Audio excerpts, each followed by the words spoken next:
인재 밀도 높은 조직을 선호한다라고 하면 인재를 영입하는 단계에 있어서 하이어링 바가 굉장히 높아지겠죠.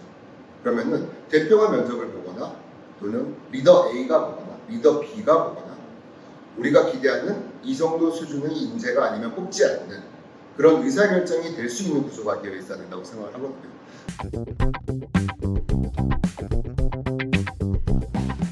조직 문화 전파자로서 리더의 역할, 우리가 정의, 전파, 내재화 3단계에서 이제 내재화를 한번 얘기를 해볼까요?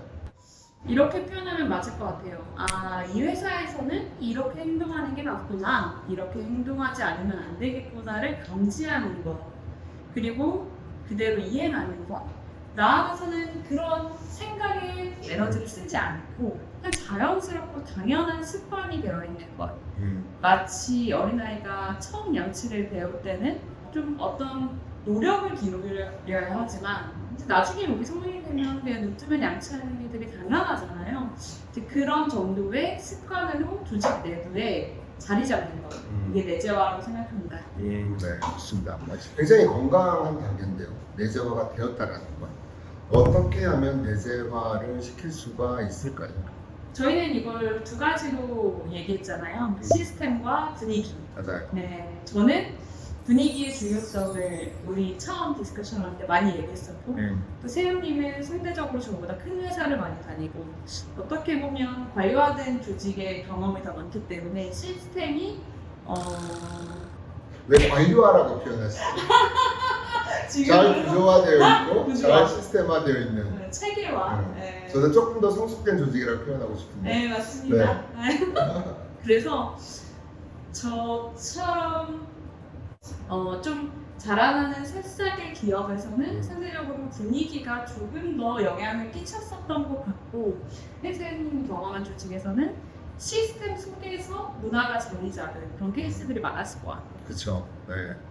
저는 여전히 시스템에 좀 더 무게를 두고 싶고 근데 그 노건님이 얘기했던 분위기라는 것에 대한 의미를 하나씩 차근차근 들어보면 충분히 이해는 되는 것 같아요. 그러니까 제가 중요하다고 생각하는 시스템에 대해서 제가 한번 얘기를 해보고 노건님이 중요하다고 생각하는 분위기라는 것에 대해서 노건님이 이렇게 설명을 좀 해주시면 좋을 것 같은데. 좋아요. 네, 저는 시스템이라는 건 이렇게 생각합니다. 그러니까 이렇게 해 라고 말하지 않아도 그렇게 할 수밖에 없는 환경이 조성되어 있는 상태를 저는 시스템화 되었다라고 생각을 하거든요. 우리가 오늘 웨비나에서 얘기를 했던 예시를 들어보면 인재 밀도 높은 조직을 선호한다라고 하면 인재를 영입하는 단계에 있어서 하이어링 바가 굉장히 높아지겠죠. 그러면은 대표가 면접을 보거나 또는 리더 A가 보거나 리더 B가 보거나 우리가 기대하는 이 정도 수준의 인재가 아니면 뽑지 않는 그런 의사결정이 될 수 있는 구조가 되어 있어야 된다고 생각을 하거든요. 그러려고 하면 말로만 해서 야 이런 사람을 뽑아 라고 하면 그렇게 균질하게 의사결정을 하기가 힘들겠죠. 그렇기 때문에 우리가 반드시 물어봐야 되는 어떤 질문을 인터뷰 시트 뒤에 리스트업을 해둔다든지 그리고 후보자의 답변도 예상 답변을 놓고 여기서 이런 생각이 들어가야지 베스트 답변이다 라는 것이 구조화되어 있다거나 그리고 인터뷰를 하고 나서 인터뷰 몇 번 미팅에 있어서 몇 번 미팅을 굉장히 밀도 있게 진행을 하면서 이 정도 수준이 우리가 말하는 인재의 수준이구나 라는 것을 경험상으로 알 수 있게끔 프로세스화해서 만들어 놓는 그런 것들이 저는 시스템이고 이런 시스템을 통해서 우리의 문화가 내재화되어야 된다라는 지론을 가지고 있고 여기에 대해서 다들 큰 반감이 있지 않을까요?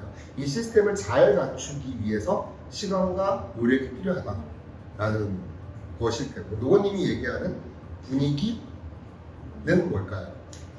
사실 분위기라는 게 참 모호한 표현이어서 확 와닿을지는 모르겠으나 저는 제가 좋아하는 아마존의 예시를 한번 들어보면 제프 베이조스가 그 초기에 사용했던 그 문짝 책상을 아직도 사용하잖아요. 사실 그런 걸 통해서 제프 베이조스가 만든 리더십 프린시플을 절약하라라는 그 항목이 있는데 그거를 그 분위기를 조성하는데 일조하고 있다. 그래서 리더라는 표상이 그걸 보여줌으로써 우리 조직에는 어떤 시스템으로 절약하라, 뭐 결제 단계를 굉장히 복잡하게 만든다든지 아니면 뭐 컨펌에 빠져 있다든지 이런 시스템뿐만이 아니라 분위기로 감지할 수 있는 그런 기재가 되지 않나라는 생각을 하고, 이런 것들이 곳곳에 그런 장치들이, 그 분위기를 이끌어내는 장치들이 있고, 또 리더가 그거에 대해서 본보기가 되고,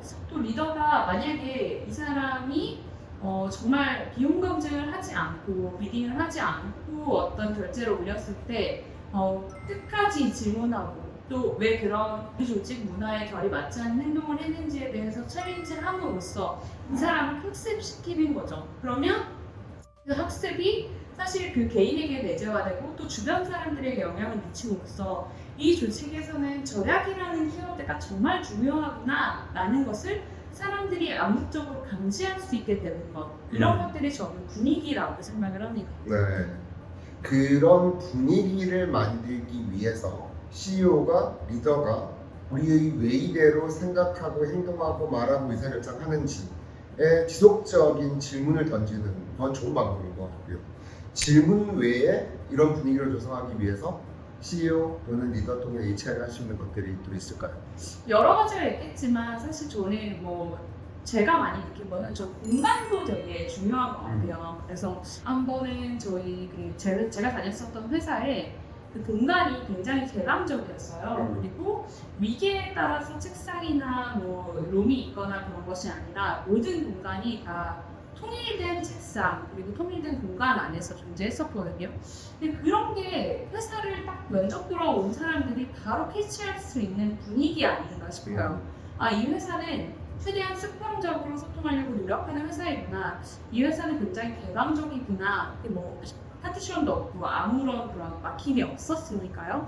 그런 것들을 감지할 수 있을 거라고 생각을 하고, 또 그러니까 직접적으로 말하거나 표현하거나 규정해놓지 않아도 움직이는 것들, 예를 들면 호칭, 뭐 말하는 방식, 아니면 복장, 아니면 의사결정의 속도감, 뭐 방식, 뭐 여러 가지가 있겠지만 그런 것들이 다 분위기에 영향을 미치는 작은 요인들이 된다고 생각합니다. 네, 좋습니다.